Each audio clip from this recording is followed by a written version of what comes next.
English 121, Academic Inquiry. The types of texts and ideas that you will encounter during your college career require you to wrestle with multiple points of view. When encountering challenging texts, students read closely with accurate comprehension to understand the content of a text, and then students read critically.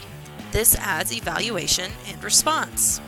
It's important to understand the relationship between reading and writing, and that writing is a cyclical, nonlinear process.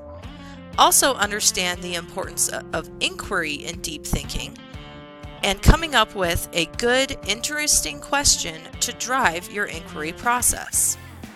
Some questions have definite right answers, but these are not necessarily the kinds of questions that will lead to strong college-level writing and thinking. Instead, the kinds of questions that stimulate the writing most valued in college courses are open-ended questions that focus on unknowns or uncertainties, what the author Ken Bain calls beautiful problems that invite multiple points of view and stimulate critical thinking and research. It's the difference between asking the right question and finding the right answer.